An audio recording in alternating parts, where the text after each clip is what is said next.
Welcome to the Regen Brands podcast. This is a place for consumers, operators, and investors to learn about the consumer brands supporting regenerative agriculture and how they're changing the world. This is your host, Kyle, joined by my co-host, AC, who's going to take us into the episode. On this episode, we have Joe Carr, who is a co-founder and the president at Serenity Kids. Serenity Kids is supporting regenerative agriculture with their various regenerative and organic baby and children's food products, like their veggie and meat baby food pouches, dairy-free smoothies, grain-free puffs, and A2 formula. In this episode, we learn about Joe and his wife Serenity's personal health journey that led them to a paleo lifestyle and the idea to create the first paleo baby food. Joe educates us on how they've had regenerative sourcing in mind from the very beginning of the company and how it plays into their product innovation strategy. Plus, Joe shares his vision for the future of Serenity Kids and how we can catalyze the regenerative movement through more collective action. Joe is full of energy and information. This is a super fun and informative episode for y'all. Let's go. What's up, everybody? Welcome back to another episode of the Regen Brands podcast. We are very excited today to have our friend Joe Carr from Serenity Kids. So welcome, Joe. Hello. Joe, this is one of the unique episodes where usually Anthony or I knows the podcast interviewee pretty well. And in this case, we don't. So this is like a bunch of us new guys who like Regen all getting together for the first time. So this should be a lot of fun. Yeah.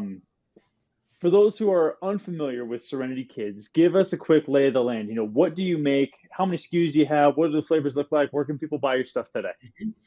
Yes, Serenity Kids makes baby and toddler foods that are the most nutrient dense as possible. So we utilize regenerative meats, organic vegetables, healthy fats in purees in little self-stable squeeze pouches. We also have vegetable and bone broth based puff snacks for toddlers, as well as formula. Nice. I know you mentioned they're for toddlers and babies. I know AC is a big baby food fan. I've consumed some baby food in my life as an adult. Joe, I assume you probably eat the product sometimes. So I know the target market is, child, infant, baby. But let's not like pin the target market only there. I mean, anybody can eat this stuff. Totally. Yeah, especially our new smoothies line. We have these coconut milk, vegetable, grass-fed collagen smoothies that are really good for any age. Dang. Wow. Yeah, I need to get my hands on one of those. That's amazing. Yeah. I mean, Joe, this topic's near and dear to my heart because I have 3 nephews under the age of 3 or 4. No kids of my own, but that age group's our future, right? And historically, we have fed them a lot of unhealthy, hyper-processed foods, and I still think a lot of parents struggle with that. And we're not here to shame anybody. We're just here to talk about things openly and try and educate some folks on maybe some of the other alternatives that are out there. And my guess is that you and your wife started this company based off of a personal story, but just take us back to where this all started and how it came to be. Sure. Yeah, my wife's name is Serenity. It's where the brand name comes from. She was a very sick kid. She had a lot of health issues, way over antibiotic use. She got her first antibiotics at 2 weeks old. She was super colic over the first 6 months of her life. She cried constantly. Her parents reminded her of that regularly. So she was very sick. Mom actually in the 70s, was trying to be healthy and went vegetarian when she was pregnant with her because she thought that was the healthiest thing, which now we know has led to some of these issues. She does not actually tolerate wheat or dairy, which are major staples of her mom's in utero diet. So she was basically born early, born sick, had ear infections and all kinds of other infections, antibiotics constantly, junk food of the 80s, chicken and a biscuit crackers for dinner and cheese whiz and, all that stuff. And so she just had severe gut issues, was on all kinds of medications just to be able to eat. And she had this epiphany where she's like, there's got to be something better than this. And she discovered the paleo diet and really embraced changing her diet and healed all her gut issues. I mean, she really transformed. Joe, give us a year. Like what year is this taking place in this story? Good question. It was like, I think she discovered paleo in something like 2010, like really early. like Early, really one of the yeah. areas, right after Rob Wolf's book had come out. So very early paleo adopter, changed her diet, realized that her work in corporate America wasn't fulfilling and decided to leave and go help other people heal themselves with food. So she left her Fortune 500 jobs to go be a paleo coach and teach people how to heal themselves with food, which is how she and I met, actually, which she was involved in that. I'm autistic. I was not diagnosed as a child, so misdiagnosed, really. They called me ADHD, which wasn't totally accurate, and I think my official diagnosis was obnoxious. I was just an obnoxious kid. So a lot of social challenges, a lot of physical challenges, very sensitive to inflammatory foods, very sensitive to chemicals. I had a very severe heavy metal poisoning, it turns out. I found out later in life. Wow. So a lot of detox issues. So I had also was experimenting with diet as part of my mission to integrate autism when I met Serenity, and then she introduced paleo, and that really changed everything for me as well. That basic diet of really good meats, really good veggies, good fats, taking out the grains, taking out the legumes, taking out the processed foods, taking out the sugars. That was really huge for me. And then also alternative treatments. It sounds like it was love at first bite, if you will. I like to say I fell in love with paleo and Serenity at the same time. She was actually doing a lecture on the paleo diet when I met her. So I was like, oh, this is amazing. And so is she. So for sure, awesome. we got together, and then I've always wanted to have children. I drew a few pictures of my future kids when I was 5. So always wanted kids. I've been on a mission to change the world for kids because of my difficult childhood, how I was treated by teachers and society, left me passionate to change the world. So I'd had a career in youth services. I was working in nonprofits. I'd started my own youth nonprofit that I was running. So she and I both had some entrepreneurial experience that hadn't gone very far. We both weren't very successful, her and her coaching and me with my after school and summer program. But very mission. She was changing the world for food. I was changing the world for kids. We wanted to have kids, so we started talking about having a baby. And we were at Paleo Effects in 2016, right when we'd sort of decided we were going to start trying to have a baby. And she's like, let's go find the baby stuff. It'll be cool. There'll be some great paleo baby stuff, I'm sure. Let's go look. Nothing for babies, nothing for kids. We went up to the CEO of the conference who we were friends with. We're like, where's the baby stuff? And she's like, I ask myself that every year. I think there's going to be some kind of paleo baby food or products, and nobody ever does it. So we're like, whoa, this is a really big opportunity. And she looked into, she was the nutrition expert, so she looked into infant nutrition and was like, well, what do babies really need? Do they actually need to eat paleo, or maybe they need all this fruit and grain? Nope, kids are. I just want to pause you right there. Yeah. I think that is such a cool thing to do, because I think that there's, in this world today, people feel the way they feel about food, and they apply it to their pets, to their kids, to anybody else. And so the fact that you had that, like, this is what I think we should do, and instead of just like running with it, validating that, and like, let's check the facts. Like, is this actually what we need to do? Yeah. And I just want to just say that really, really appreciate the level of intention in sort of the development of this product. That's really, really cool. Yeah. Thank you. I think that's a beautiful thing to come out of the paleo movement. It was very science-based. The gut, the gut health and the functional medicine movements that came out of paleo really encouraged that scientific research, focus on validating things, not just kind of making stuff up or going on emotion like some of the other diet movements do. And so Serenity came out of that, and she was very, very smart, very well educated, very, very good researcher. She'd done it for her own self and her own health. And so she applied that to babies. She read all kinds of blogs and papers. She read the USDA's Guide to Infant Nutrition. It was a real page turner, that one. Wow. I believe it. She really had a holistic idea. And what was really interesting was how universal the science was. Everyone was very clear, from the paleo bloggers to the USDA's Guide to Infant Nutrition.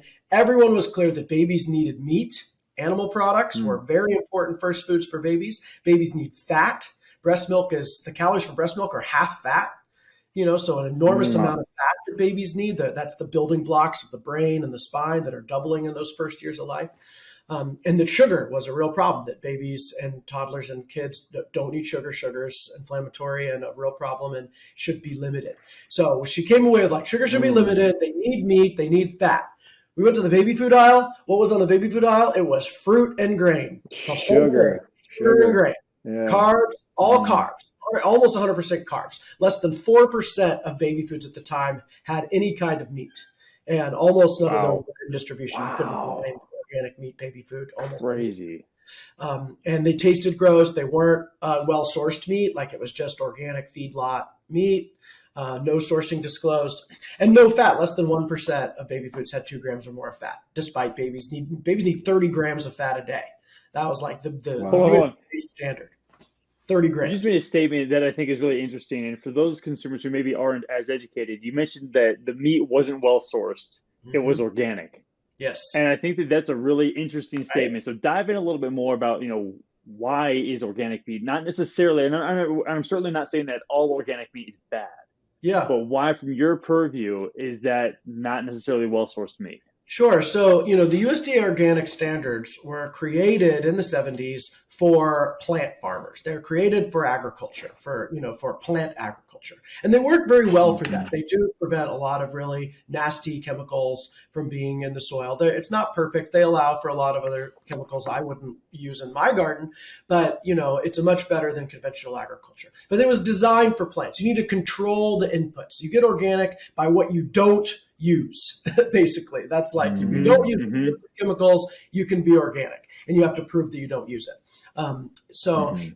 When it comes to trying to apply that to animals, it works if you control the inputs to the animal in the same way like a plant. If you treat your animals like plants, aka feedlots, you control 100% of their food. You can feed them organic grain. Basically, feedlots are corn, soy, wheat, but it's organic corn, soy, wheat. And they feed that to the animals. You can get organic certification for animals. You start letting those animals roam out in nature and eat grass and eat plants. It starts to become a lot harder. You have to certify thousands of acres of grassland organic. You have to, the supplemental organic feed is 3 times the price of regular feed. Wow. Organic processing facilities are much more expensive. So if you're already doing it right, if you're already using pasture-based and grass-fed and regenerative systems that are more expensive, more complicated to use, buying that organic grain, if you do supplement with a little grain, and then using the organic processing facilities and certifying thousands of acres of land, it just becomes very cost prohibitive. Like they just can't charge enough more for the meat to justify both a USDA organic certification and regenerative or grass-fed certification. So there's pretty much no USDA organic and grass-fed meat and regenerative meat. Like at this point, the way the system is set up and the way the cost structures work, it's really one or the other. If you're regenerative, it's very hard to be USDA organic. If you're USDA organic, you're probably not regenerative. So ironically, you can almost bet that if the meat is organic, it's feedlot.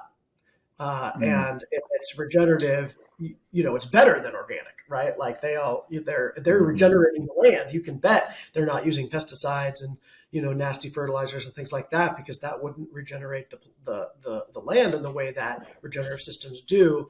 And so that's just a hard thing to understand for a lot of consumers, something we're working hard to educate people on. Yeah. I interrupted your story. So AC, you go ahead. Yeah. Yeah. Go ahead, Joe. Sorry. Yeah. So we took all the organic baby foods, we put them in a spreadsheet. It's 246 organic baby food SKUs at the time. Put them in a spreadsheet, looked at the macros, looked at the ingredient decks, averaged 9 grams of sugar per pouch. It was fruit sugar. It wasn't cane sugar, right? But it was highly processed fruit sugar, basically the nutritional equivalent of jam. Very, very sugary. It's 9 grams per pouch for a 15-pound baby. 9 grams of sugar is like 90 grams of sugar for a 150-pound adult, right? So it's a lot of carbs. Now, babies do need carbs, but you give them just carbs and you have the same reaction you and I have when we eat just carbs. All the things people complain about with babies, crying, mood issues with stools, issues with sleep, issues with immunity, getting sick, all these things that no parent wants to deal with a baby that's crying and doesn't sleep and is getting sick all the time, which is common experience for people with babies. A lot of that has to do with this overly carb, food that they're getting. Less than 4% meat, less than 1% fat. So it was tragic. It was like, man, this children's health food crisis we have in this country, which is a really big crisis. 1 in 5 are diabetic or pre-diabetic. 1 in 5 children are diagnosed obese. Toddlers are That's eating an horrible. average of 7 teaspoons of cane sugar a day. And, Holy the cow. American Heart Association recommends only 9 teaspoons for an adult male. So toddlers are eating almost as much sugar as the max for an adult. And then we've got all these mental and emotional health issues. Literally 1 in 5 is going to be diagnosed with a mental or emotional disorder by the age of 16. And all this stuff is diet related. And this crisis is starting in infancy. It's starting right at the baby food aisle. Because if we didn't know, we didn't do this research to find out what babies need. And we thought, I'll just go to the baby food aisle and see what's available for my baby. We may think this is what babies need, that maybe they need a lot of fruit. There's some vegetables in there too, but certainly no protein or fat. Maybe meat and fat is bad for babies, right? Like that was the energy on the aisle. The snacks were all grain as well, and the Pediatric Association still recommends fortified rice cereal as a first food for babies. They in the same sentence saying that meat is important for babies, but then they say, but the first food should be this iron fortified rice cereal, which is full of arsenic and causes all kinds of constipation issues. The fake iron, the fortified iron they give babies is like really hard to absorb and can cause constipation, which of course then they have to give baby laxatives, and it's just like this mess. It's like just don't eat cereal. Yeah. They should just and to your point, starting that cycle that young, like literally weeks old, months old, that's just it's crazy. Like I'm not surprised by any of this information, but as somebody who has never had kids and not been very close to like child diets, like it is mind-blowing the stats that you are spewing off right now, because it makes so much sense, and it's such a huge issue. Like it's blowing my mind. Yeah. So we got really mad. We were sick kids. Yeah. We were planning to have a baby. We didn't want her to grow up sick. We didn't want to have to make every piece of food she ever made. We like all busy parents, we're going to want to use some packaged food sometimes. And so we got really mad and got passionate about changing this. We had this idea of creating a baby food based on nature's perfect baby food, which is breast milk. Breast milk is about half carbs, half fat with protein, and surprise, is an animal product. I like to say it's a free-range animal product. Hopefully regenerative. Depends on the mom's behavior, but it's true. But it's nature's perfect baby food, and so we're like, can we mimic this with real food ingredients? Like, what would it be if we used vegetables, high-quality organic vegetables for the carb source, quality meat for the protein and fat source, and then if we needed more fat, we add olive oil as another healthy fat source, and then make it taste good. Like, let's make these blends that taste great. These meat and veggie blends. We have like grass-fed beef with sweet potato and kale, free-range chicken with organic peas and carrots. Very simple ingredients, but very delicious combinations. Like, they taste quite good. Sort of what you'd get if you ordered food at a fancy restaurant. Like, this is what we should be feeding our babies, the best of the best.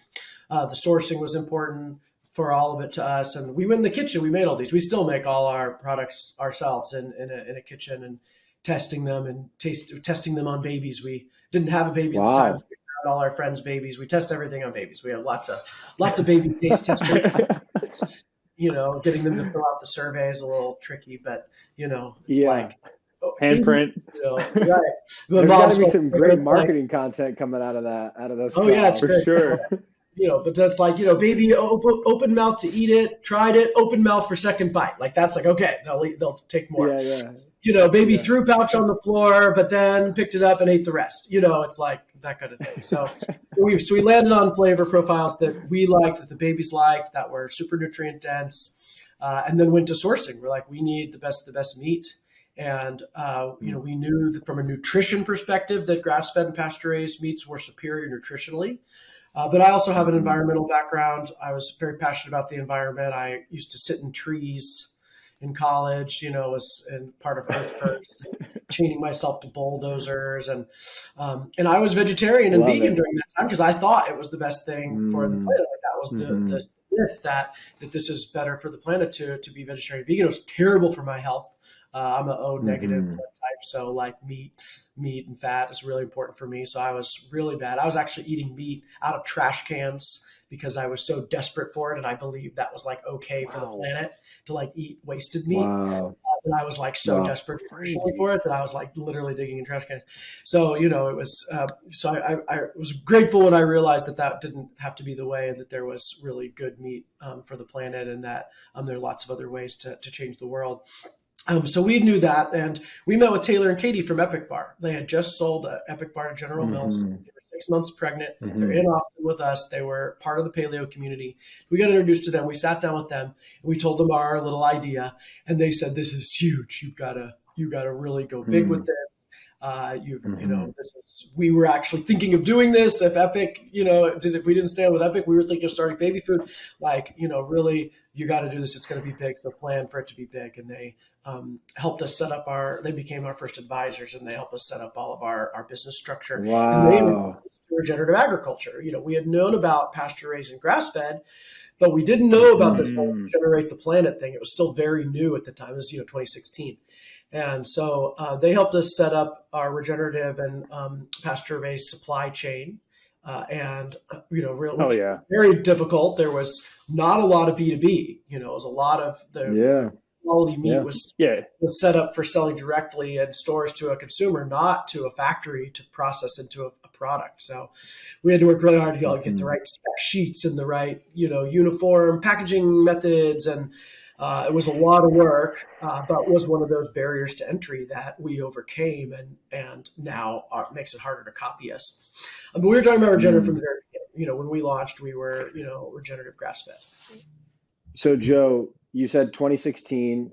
How many SKUs is the initial set, and then what's your first retailer? How do you go to market from that?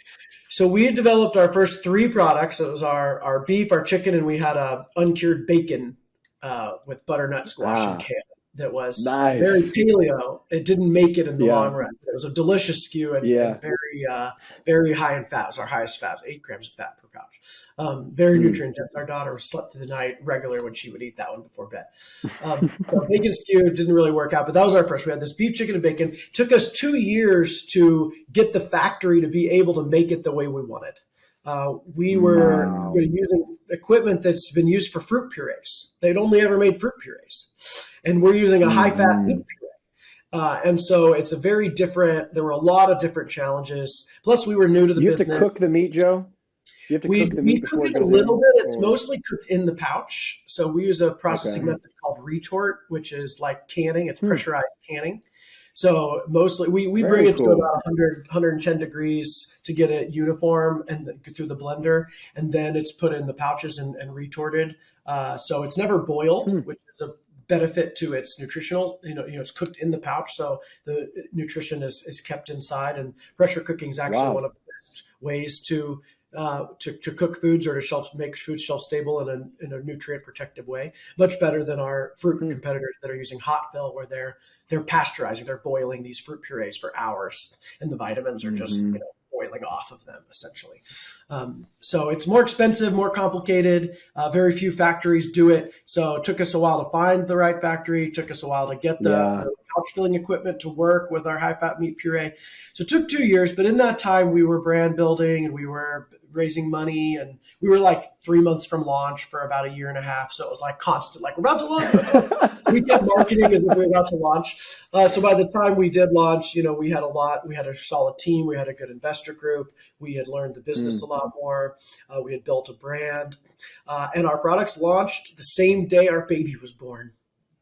Literally the same day. Wow. It was complete. You had to feed that baby something, Yep. That was the date it was always intended to be. Yep. It was always meant to be that day, right? So that 2 years of frustration was like, it was always meant to be this day. So that's a lesson I learned now. When things take longer than I want them to, I'm like, oh no, it's all in the right time. It's all going to be right when it's supposed to be. And we launched that day. It was huge success. So we launched on our website. So it was first just launched online. Big success. A lot of paleo influencers. We were the only paleo baby food. So basically every paleo influencer was talking about us and supporting us. And we'd been sending products to Whole Foods and a couple other retailers because, like I said, I believed I was 3 months from launch. So we'd met with Target, we'd met with some retailers. We had a broker. We'd been sending product to Whole Foods, but hadn't gotten a meeting.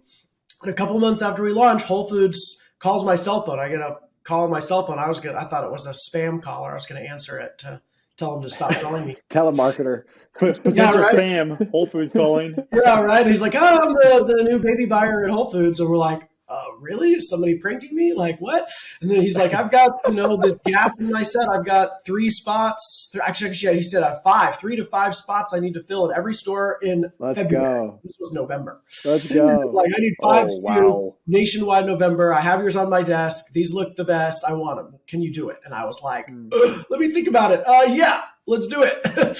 And no idea. We'd already begun developing our wild-caught salmon product and our veggie products. We'd started a veggie plus fat line that was just a lot easier than the meat, but was still good carb, fat, macro balance, good savory flavors. Yeah.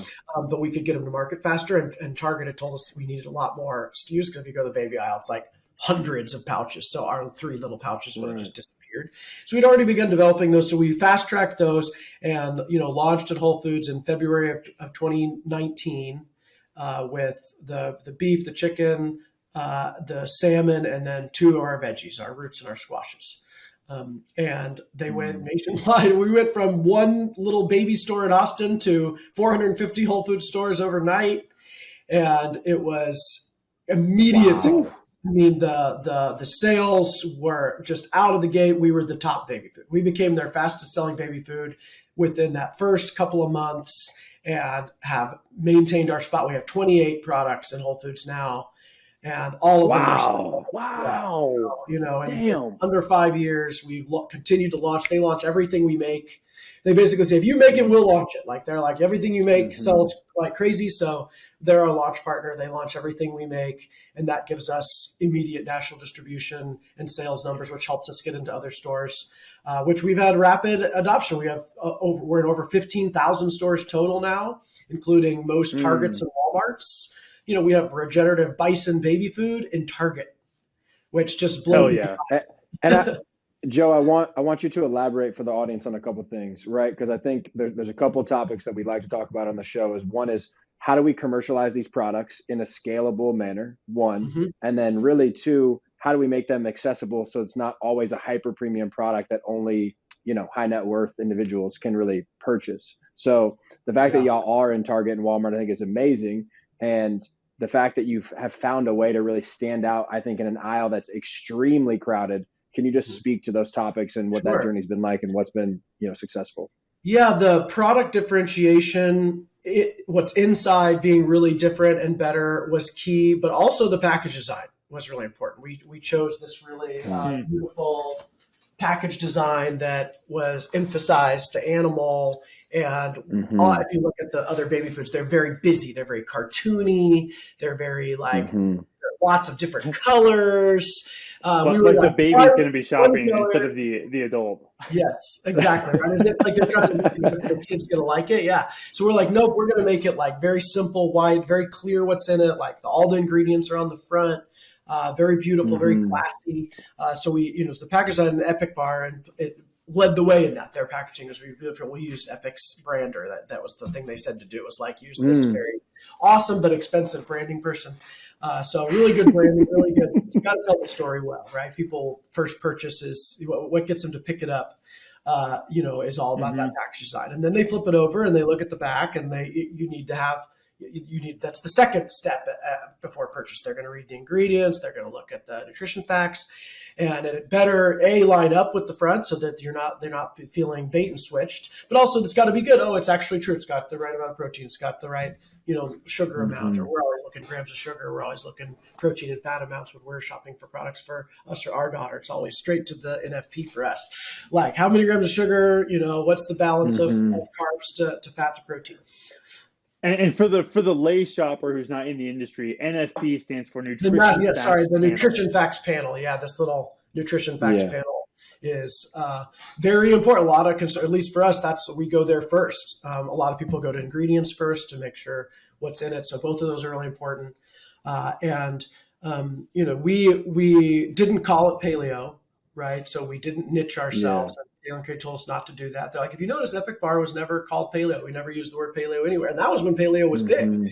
Now, everybody knew paleo was going to, the whole caveman stereotype, wasn't going to sustain as a trend because it was just too niched in that way. Cool though, all the Mm-hmm. stuff from paleo did stay: gut health, carb consciousness, Mm-hmm. good fats, Mm-hmm. functional medicine, regenerative agriculture, keto, biohacking. I mean, you name the list of all the cool trends. They all started with paleo, but we didn't identify that actively. We said no, we're nutrient dense, we're nutritious, and we focused on great taste. It's gotta taste good. Like that was a big Mm-hmm. thing that we intuitively knew it needed to taste good, and it's the thing that our customers say is one of the major reasons they buy us again. They buy us the first time because of what's in it, but then they buy it Mm-hmm. again because the kid really liked it, and or for adult products, the adult liked it, and they're like, "Oh, I actually love that. I want more." The baby's like, "I Mm-hmm. want more," and they're like, "You want more grass-fed beef and kale? Hell yeah, I'm going to give you Mm-hmm. more grass-fed beef and kale." So make it easier to feed them. And ultimately, they'll pay whatever for that. So, the price was Mm-hmm. not being low price wasn't our goal. Our goal was to be a reasonable price, but the best product. That what I like to say is the real cost of food. Yeah. The fruit purees were $1.99. Ours came out at $3.99. So we doubled the price of baby food on the aisle. Mm-hmm. But and the Mm-hmm. retailers were nervous about that. But I'm like, if you compare the price of a grass-fed steak to a conventional Right. steak to an apple, obviously the meat and veggies are more expensive than fruit, and the benefits are greater. The nutrient density, they're full. Right. Our Grouchers were the first that were a full meal. The others, if they just give a fruit puree, you got to give them other foods to balance that out. Otherwise, they have the sugar crash, which they probably a lot of kids did. And you would think it's going to be easier to get a parent to trade up to buy something for their kid than like maybe for like an indulgence or like something that's some other kind of Mm-hmm. category in the store. We banked on that. Joe, yeah, curious, like, is it really just that packaging design that has driven trial? Because you can't sample this product really, especially to the real end consumer. Right. So like what has really worked from a trial perspective? I'm so curious. Yeah, I mean, being on the aisle is super important because it's a very busy aisle. A lot of moms, that's where they go, is to grocery aisle. When they're first looking for baby foods, they go see what's out there. So having package design that stands out, we have to have a big enough set size. So that's been a struggle. We have an average of 6 products per store, and our competitors have more like 40. Whole Foods is leaned in, has 28, and that's where we have the strong sales because we have this block and it's easy to find us. But Walmart has 11, and so that's been good. Target now has 7, which is about Nice. half a rows that they can find us. So, having the package design gets the attention, the right ingredients, the right nutrition facts is important for that first time purchase. Taste is really important for a repeat purchase. No matter how good it is, if they won't eat it, they're not going to buy it, or at least not very much. So that's been really important. The premium price point, yeah, you've got to prove why it's better. We had that advantage of being meat to fruit, which is a very obvious advantage. In other sections, it's a little harder, being regenerative meat next to organic meat. Yeah. That's a tougher sell. So that's where we do a lot more education with influencers, like folks like you, and we've done a lot of work with influencers to tell the story. We have this whole mommy blogger scene that we've been able to tap into. Yeah. Really, look at how we tell the story of regenerative and meat and fat and people are more aware of the dangers of sugar. They may not realize that fruit sugar is pretty much the same as cane sugar in the body. Like if a gram of sugar is a gram of sugar. So telling that story to moms has been important for us. But the influencer space has been key for spreading the word. Cool. Yeah, I think it's interesting. You mentioned the price point being high, and another thing that really stands out is that the first meat that was really intentionally introduced, or with the same level of intention that you all had into the baby food set, was regenerative. So you've already established this like baseline for the whole set. They're like, hey, we're only doing the best. So that's number one, really interesting and unique. Number two, you mentioned the price point was double the average. And I think that there's a conception that we all have as humans in North America, in the United States. We are willing to pay more for meat. You can buy a salad, and if you're at a restaurant, you can pay an extra $4 to add chicken breast or whatever it is. So we are conditioned to pay more for meat. So as I'm thinking about your product entering a category that let's say I previously shopped baby food, and I suddenly see, whoa, this one's $4 when everything else is $2. Why is that? To your point, you pick up the package, you all automatically understand there's meat in here. Oh, cool. I already know that I'm willing to pay more for meat. Boom. Like, sale converted. And then to your point, you get that follow-up sale with the delicious flavor profiles and the nutritional benefits and everything else. Like it's such a slam dunk. Like retrospectively, it's easy to see why it was so successful. Yeah. And then the mom takes a sip and they like it. And so now they're eating it as a snack and like dad's picking it up, or whatever. So it's because people feed it to their pets, so we're like lots of different applications for it. But for sure, meat is worth more. And, meat's being demonized in the health food and environmental sectors. And, some people feel like kind of guilty about eating meat. Everybody loves meat. It's not actually working. The vegan movement's been about 1% and has stayed about 1%. So there's this idea that plant-based is on the rise. And so there's a lot of propaganda that movement tries to say, everybody's adopting this. You need to also. It's not actually true. People love meat. People's bodies need meat. They know it. They just sometimes feel guilty about it. So what I think the cool thing that we're taking out, what regenerative does, takes away the guilt. One of the things they're buying is I can eat this food that I know is good for me and I think tastes good and I crave, but I don't have to feel guilty about it because. Right. Well, I'd go one step further. Not only does it take away the guilt, you can feel really good about it. Yeah. You can understand that it's not just you're not doing any harm. You're doing a tremendous amount of good by supporting this. Voting with my dollar. And Joe, I'd love to get your if you're okay with sharing it, your kind of personal journey going from vegetarian to vegan to realizing the importance of meat and regenerative. So if you could walk us through that time period in your life and why you first made the decision to go plant-based and like the educational processing and bringing you back towards meat. Totally.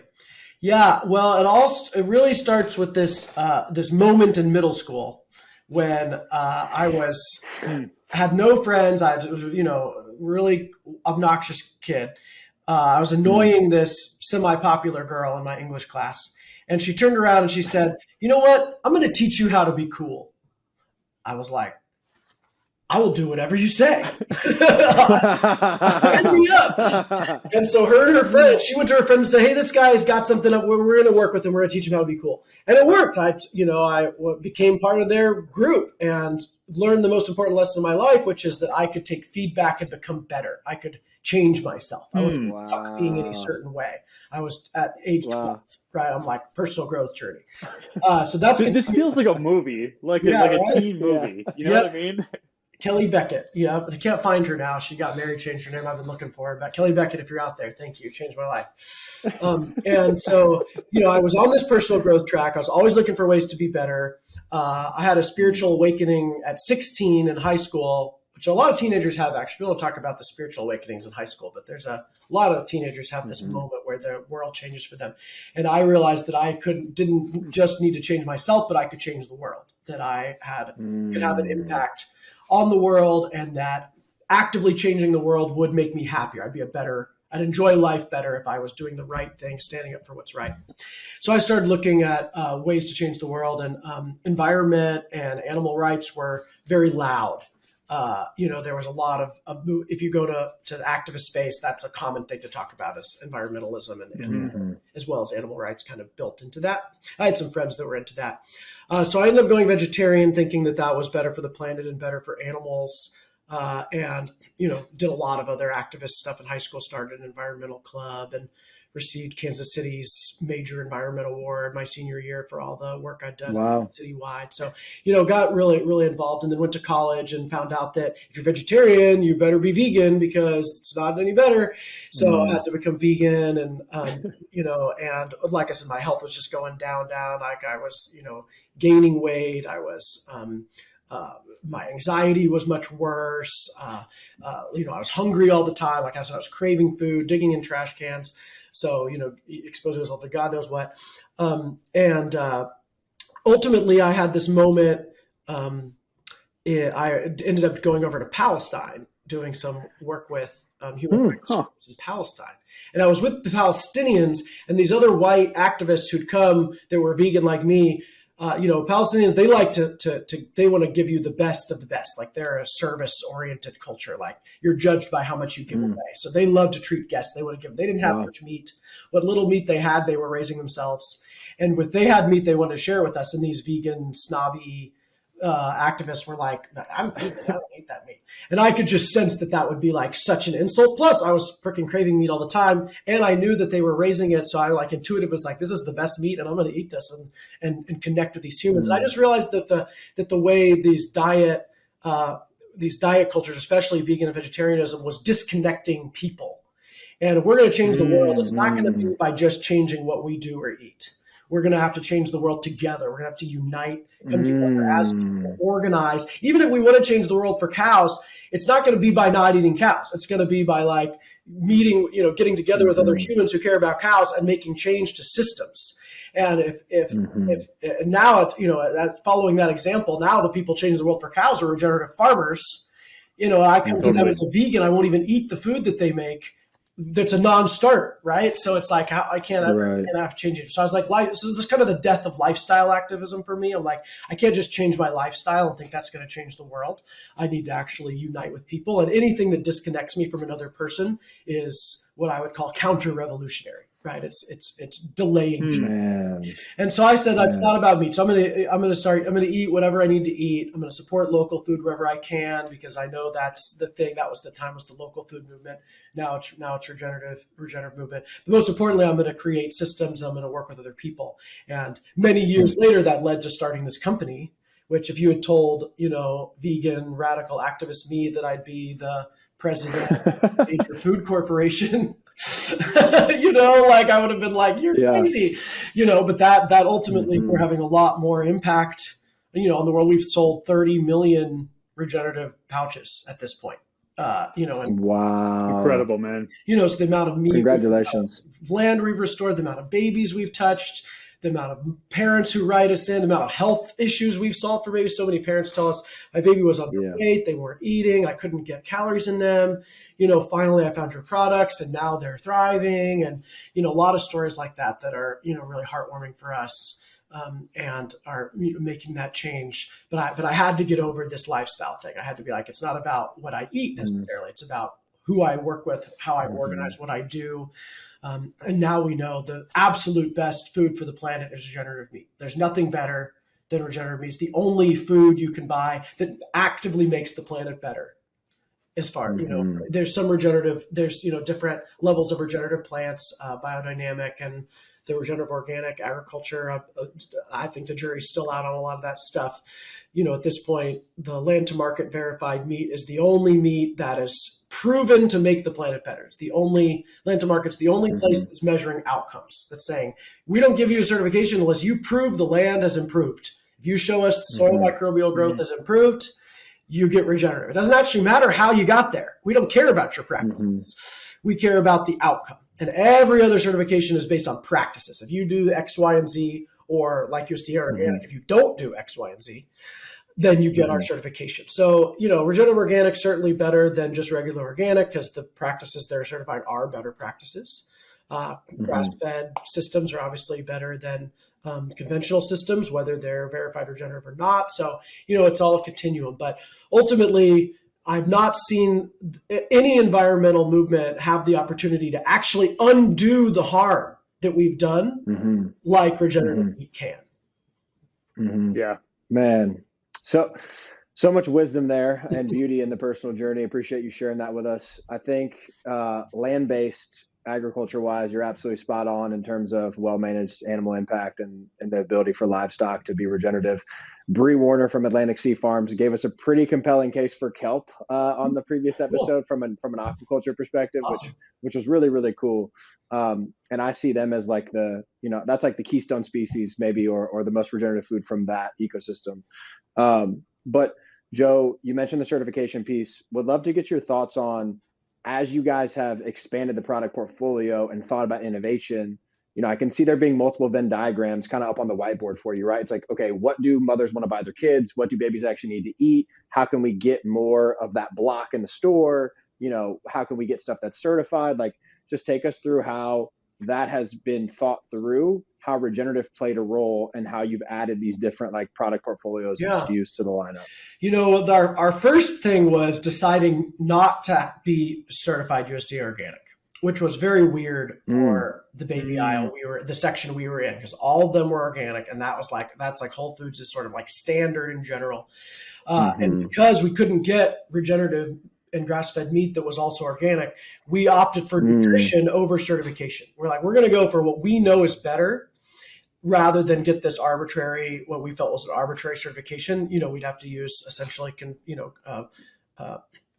conventional. We'd have to use CAFO, meats, these confinement. But you were still using USDA organic vegetables in. We were able to get really good quality organic vegetables. That was easy because, like I said, the USDA standard's really good for veggies. It just doesn't work for animals. So we were organic veggies, 100%, organic oils as well. We were able to get organic olive oil, which is great. But then the meat, was grass-fed regenerative. And so, we've never been USDA organic on our meat pouches. The veggie pouches are, the smoothies are. We were able to get USDA organic collagen, so we're able to have organic on the smoothies. So we get it where we can, because customers really do identify with that as a standard. But almost nobody notices that these aren't organic. Like, it's one of the weird things. It's like they read the ingredients, they feel it, they see the we have some non-GMO claims, and that we say the word organic a bunch around the claims on the vegetables. And so, it's really like better than organic. So people ask us, why aren't you using organic? We're actually better than organic, whereas the regenerative is superior. And I explain, we have a blog on why it's difficult to be both. So we had but we decided to go for nutrition over certifications first and foremost. Land to Market came out with their regenerative verification along with a couple others. So we looked at the different ones and determined the Land to Market, in our opinion, was the best one, that they were certifying outcomes. And they're really the first verifier of anything ever to verify outcomes, even USDA organic. It's not like they're testing the vegetables and proving there's no pesticides in there. Actually, if you test organic vegetables, they do have, there is pesticide residue from blowing from other farms or in the soil from the past or whatever. So the outcome isn't necessarily ever verified. In this case, it is. And it's all about soil microbial growth. It's demonstrating. I just want to take this as an opportunity to explain something really important to consumers about the difference between a certification and a verification. To your point, certifications are about inputs and what's being put into whatever it is that's being grown or raised, and the verification is about measuring the impact that's taking place. So that's something that's really confusing for a lot of people. I just think it's important to kind of call that out and give people a real world example, like you are right now, of those two differences. Yep. We work with Non-GMO Project where we can. They're also very challenging to work with. It's also a certification, so it's all about practices and inputs. So, where we can be non-GMO verified, that helps. A lot of people equate that with organic, which of course is not true. Organic is always non-GMO. So it's another thing a lot of people don't know, that you don't need to be both USDA organic and non-GMO, but a lot of people have both because people don't know the difference. So we have both on our veggies. So those are kind of early verifications. A very important one for us now is the Clean Label Project. And the Clean Label Project tests foods. It's also outcomes, right? It looks at the actual food. They go to the shelf, they buy the product off the shelf. They test it for over 200 different contaminants, including heavy metals, pesticide residues, pharmaceuticals, plasticizers, things that leach from plastic packaging. So they test for all that, and then they create essentially a standard compared to the industry itself. So they test all of the different baby foods, and then they compare. They grade it on a curve. So they say who is the lowest levels, and we're the best. Wow. Do they test for glyphosate on there? Yes. Oh yeah. Joe? Yep. Glyphosate's a big one. Right, big one they test for. And then heavy metals has been increasingly a problem in our food supply. It's been increasingly public about its presence in baby foods, which is especially problematic given, how vulnerable they are at that stage. But that's not unique to baby food. The heavy metals are in all of our foods. Any root vegetables, a lot of fruits, a lot of grains, especially rice. Very high in heavy metals. So it wasn't a surprise to us when the studies came out about baby food, because we'd already been testing for that and, knew that it was a problem.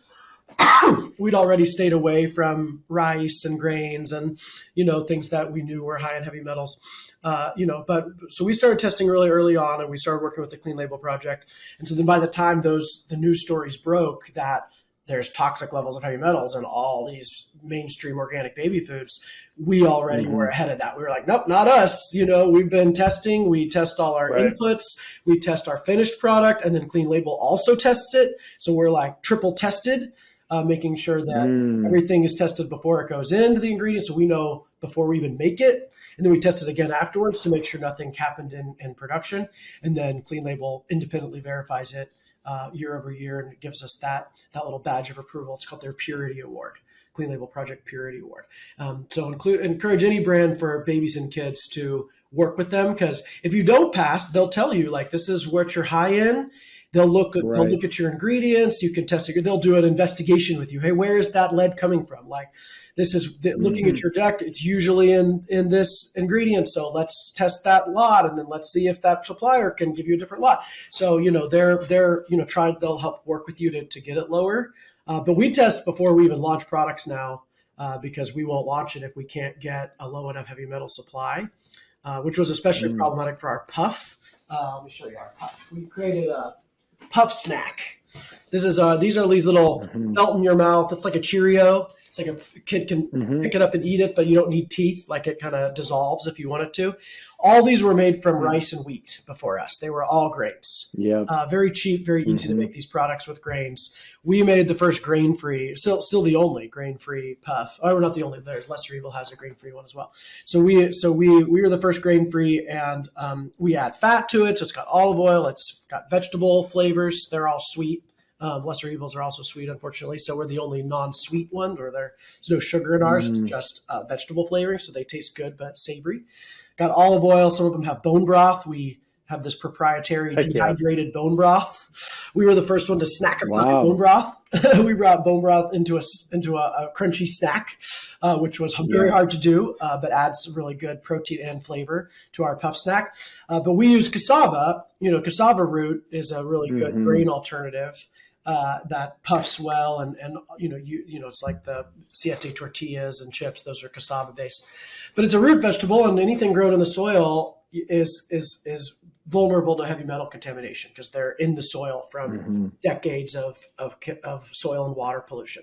And so, so some naturally occurring as well. So it took us a while to find a cassava source that was low enough in heavy metals for us.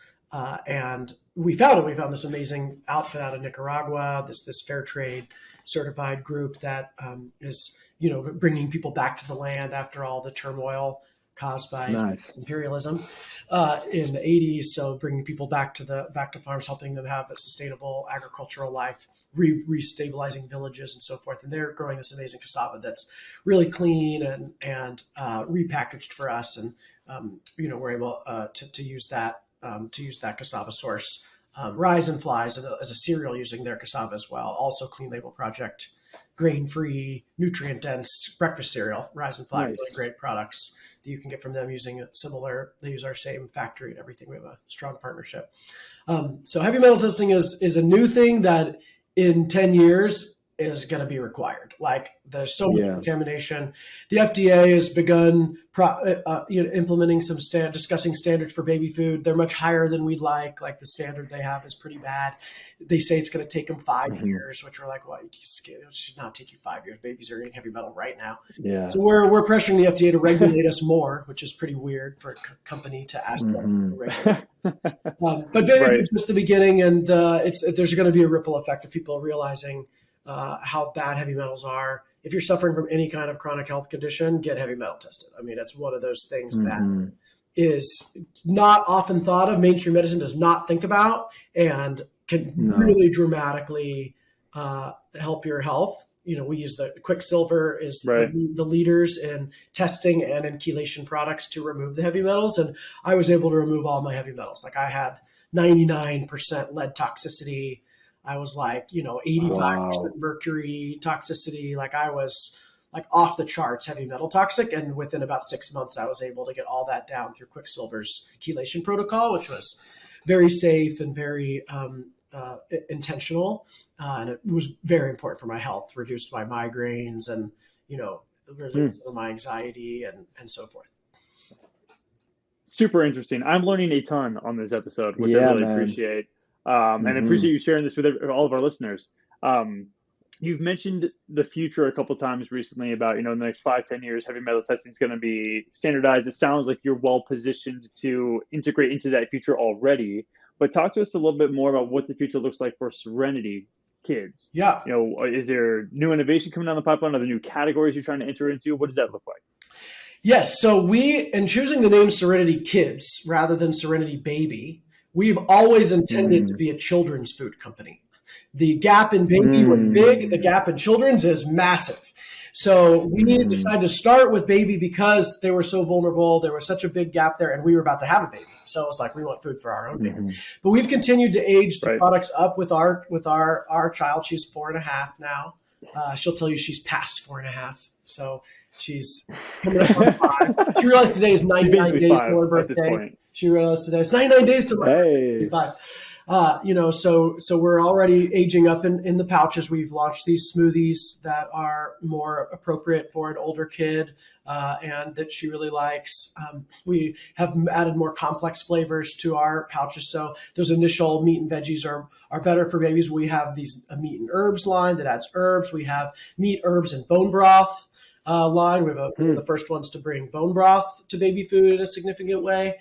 And so those taste really good for older kids. Actually, our turmeric chicken is my personal favorite. If you're an adult, you want to eat a pouch, it's chicken bone broth. And, pasture-raised chicken with turmeric and other veggies and aromatics, really delicious.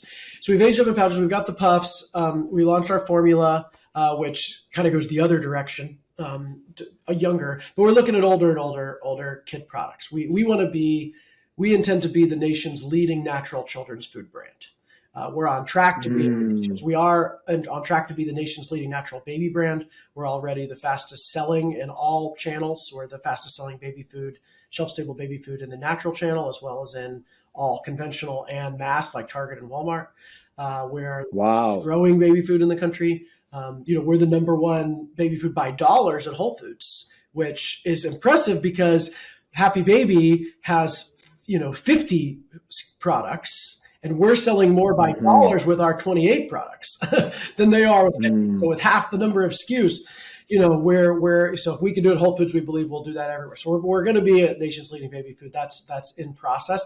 The next phase for us is really becoming the leading children's food brand and going off the baby aisle and utilizing the same thing we did in baby, which is taking a format that is popular. They already know the format. It's already convenient. Kids already like it. And, moms and families are familiar with it. But then upgrading nutrition to be genuinely nutrient dense, focusing on regenerative meat wherever possible, because it's the most nutrient dense food on the planet and for the planet. And then also having great taste. And then in these convenient formats, I call that the Serenity Trinity of nutrient density, great taste, and convenience. That if we make it easier to be healthy, people will pay anything for that. So there will be premium price points. The real cost of food's going to come out here, like you get what you pay for. It comes back in healthcare savings, in social emotional disorder savings, and eventually, we've got climate change, enormous costs associated with climate change, natural disasters. So for us, paying more for food on the front end is a good investment, and we believe that parents really want to feed their kids healthier. It's very, very hard to do. Kids are very picky. They're bombarded with sugary, carby, hyper palatable foods that, are easy to get them to eat, but are not nutritious. Or they're health foods that don't taste good, the kids don't like. So we're like, nope, it tastes great. It's easy to use and it's full of nutrition, particularly using the regenerative meat to justify a little bit higher price point. Plus, it's heavy metal tested and the highest standards you can get. We believe that's going to be the future of children's food in this country. And regenerative is new organic. Like regenerative is gaining popularity faster than organic did. And already land to market alone has more land to market verified acres in the world than USD or than organic acreage in the world. So land to market's already. I didn't know that. Oh yeah, acres. It's a little unfair because a lot of that acres are pasture land, right? So, but I mean, you actually clean up more land with the regenerative model than you do organic, because organic you're only focusing on not putting these bad inputs into this certain small tracts of agricultural land versus regenerative, millions of acres in Africa that Alan Savory's been able to regenerate, turning desert into forests, that's happening. So this is the new organic. The truth's on our side. People are starting to understand it. Nobody likes the anti-meat people. Like everybody likes meat. They don't like the zucchini, vegan, judgmental people that are like they're not doing themselves any favors with the way they go about that. So regenerative is the new organic. It's going to be the future. So, like I said, heavy metals testing is key, and how we've got to change the way we feed our kids. Everybody knows we've got to change the way we feed our kids. So we're going to help be a part of that change to help make it easier from a convenience factor. But there's lots of other, recipes and practices and great meat companies like Force of Nature, making it really easy to find and order regenerative meat in grocery or online. We work with Force of Nature a lot. We source our grass-fed bison. We're the first and only bison baby food. So we have regenerative bison. It's in Target, which just blows my mind that Target has. That's awesome. Bison baby food, but it shows you the future. Target doesn't do anything that doesn't have a lot of data around it. So clearly, if Target says parents want regenerative bison baby food, right? You could bet people do it, and then they're right. It's selling super well. So we don't have much competitors right now in the meat space. We hope more. We would love more baby food, more children's food to come out with meat. And, change the face. Yeah, man. That's awesome. My reaction early on when you were going through that was all about, I was walking the store in my head and I was thinking about all the formats that you could do that with. And it's just, so many. It's limitless. Yeah. Joe, excited to get your thoughts on kind of our final question that we asked everybody, which is, how do we scale regenerative brands at 50% market share by 2050? How do we do that? I love that, Brad. Well, setting a concrete number is, write it down. There's a lot of data. It's like you write down a goal. Much more likely to achieve the goal. So I love that. I love that goal. You've got to coordinate our marketing resources. We need to be marketing together. Yes. We need to. Yes. The market's actually about to release another market study they just did of words and actually I'm going to be putting together. We're going to look at that one and see what's missing, and probably try to do another one that's even more in depth or more mainstream to really understand what does the term regenerative mean to the mainstream population. What words are resonating with them? How do we tell the story? How do we tell it together? How do we shout it from the rooftops constantly? How do we combat the anti-meat narrative? Really, or how do we use it for our benefit? Like I said, people hate that stuff. Like it gets in their head because it's repeated over and over again. And the climate movement has got to embrace regenerative agriculture. Like we need people on the inside of the climate 100%. Movement that's got to get away from this meatless Monday, less meat, better meat, stuff, like to be like, no, this is just counterproductive. We're hurting the people doing it right. When you boycott a whole industry, you essentially guarantee that the people doing it right will lose. And the people who continue doing it wrong will always win because it's the cheapest, and there's so many people who can't afford anything more. It's artificially cheap. So we've got to get the people who are willing to pay more, which are these environmentally conscious, food conscious people that are right now being inundated with vegetarian, vegan bullshit. And we've got to capitalize on that. The advantage is the truth's on our side. We're actually, the evidence is there, the research is there, the examples are there, and we don't have to make that shit up, similar to the climate movement. Like it's very clear, the climate deniers are loud, but full of shit. So the same thing with the vegans. So, it's generally the people who are loudest are most full of shit. I know, generally. Right? So we got to be louder. We can't be sensational, or we can't do the same, kind of things they do because the truth's on our side. It is coming. We have to believe that people want this. People will pay more. Studies repeatedly show people will pay more for better sourcing, particularly for environment. And people love meat. And that's the advantage we have. They love meat. This country's, really, really likes meat. And rightfully so. It tastes great. It's great for our health. It's the most nutrient dense food. It's our ancestral food. It's why our brains developed the way they did. Why humans have come to this stage in our evolution is because of our access to meat. And so, we got to tell that story. We got to tell it together, got to support each other. I think the verifications are important. I think that, really, Lamb to Market being the best one, they're like overwhelmed with how many people are trying to get verified by them. So that's great. Mm-hmm. Let's keep inundating them. Like we want to see a standard for regenerative, because there's still some greenwashing. I'm not nearly as worried about the greenwashing of regenerative as other people are. To me, just using the word over and over is great. Like, just get the word out there, even if it's bullshit right now. We'll prove that down the line that they're bullshit. For now, we need to make sure it's actually really well utilized. And I'm not going to criticize people for that. I think that the answer to that is to get verified, is to say, nope, third party, we're actually regenerative. We're soil testing. We're proving it. If you're not soil testing, you can't prove that you're regenerative. So, we need to tell that story, the outcomes story over and over. But it's happening. We're going to do it. And, we just got to band together. Joe, love that spirit. I know that Anthony and I both feel very similarly that, doing this together is the key. So really appreciate you sharing everything you've shared. I just want to highlight one of the other statements you made that I didn't get a chance to talk about before. And I think it was that anything that disconnects you from another human being is de-revolutionary. Yes. And I think that transcends far beyond CPG and regenerative brands.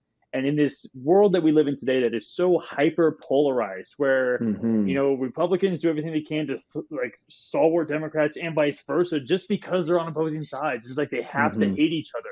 And I just feel like if more people had that mentality, we could live in a very different world. So I want to give you, kudos to number one, just making a statement. Really resonated with me. I really appreciate your passion and your education for, everything you've shared about the baby food category, general nutrition, the heavy metal testing, the whole nine. So yeah, super awesome. Changing our lifestyle, really appreciate you. Changing things, doing things that are right and better. It's easier to get holier than thou. It's very easy. We feel all this guilt and shame for all the harm we've caused. We have this awakening. We want to do things better. It's very easy to want to believe we're superior, we're better than these people that are, eating shit or whatever, better than these other parents. Really, that's just our own insecurity and will be harmful. Like, there's no superiority. Like, we're going to, those people who are doing it, who don't know yet, maybe need some information, need some education, but they are not going to hear us if we're judging them. They're not going to hear us if we act like we're better than them. And this is where vegans lose, right? Because this is like the crux of that movement is be the better one like us. And we're like, no, we're, work together, mainstream America, farmers, meat suppliers. Like, this is where it's like, no, we're the mainstream loves meat. They love farmers. And on both sides, are pro-environment, pro-farmers ultimately. And so that's where regenerative, I think we can win, is not by going to the left necessarily. We do need to convert the climate movement, but also mainstream America loves meat, loves farmers. And I think that's one of the reasons our products do so well in Walmart is like they don't have, Walmart shopper isn't afraid of meat, likes to see that we support small farmers, right. Part of their mission. And I think we can benefit a lot from being across the aisle, that both, the right and the left have reasons to really embrace regenerative agriculture. So we need to kind of depoliticize it and really make it about the people and ultimately build regenerative movements, regenerative organizations that are all about the people. I couldn't agree more. Yeah, I was just on a road trip. I was driving from Central Oregon, Bend, Oregon, up to Hood River in Northern Oregon, and you drive through all of this land. It's just like, man, why aren't we repopulating bison on all of this land? It's their indigenous area. They belong here. Like, it's beneficial for everybody. It's just this land sitting there doing nothing. And to me, like you mentioned, regenerative is like the purple bridge, between the blue and the red. Yeah. And because, to your point, we want to support farmers, we want to support ranchers, we want to do good for the environment. Like, we can do all those things together, and it'd be so cool if we did. So, spot on, man. Great. Our bison package is purple, actually, so that's funny. I don't have it to show you, but it's the love that. Heck yeah. I never thought of that, but now I'm going to think of that when I see it. So, but great, telling the story, spreading the information is most important. So, really appreciate you guys doing that. I love this. I love this goal. What's the goal? 50% market share by 2050. By 2050. 50 by 50. Yeah. All right. Yeah. There we go, man. Let's do it. Yeah. Joe, thank you so much, man. This is awesome. Really enjoyed it. Yeah. Great. Thanks, you guys. For show notes, episode transcripts, and more information on our guests and what we discuss on the show, check out our website, regen-brands.com. That is regen-brands.com. You can also find our Regen recaps on the website. Regen recaps take less than 5 minutes to read and cover all the key points of the full hour-long conversations. You can check out our YouTube channel, Regen Brands Podcast, for all of our episodes with both video and audio. The best way to support our work is to give us a 5-star rating on your favorite podcast platform, subscribe to future episodes, and share the show with your friends. Thanks for tuning in to the Regen Brands Podcast, brought to you by the Regen Coalition and Outlaw Ventures. We hope you learned something new in this episode, and it empowers you to use your voice, your time, and your dollars to help us build a better and more regenerative food system. Love you guys.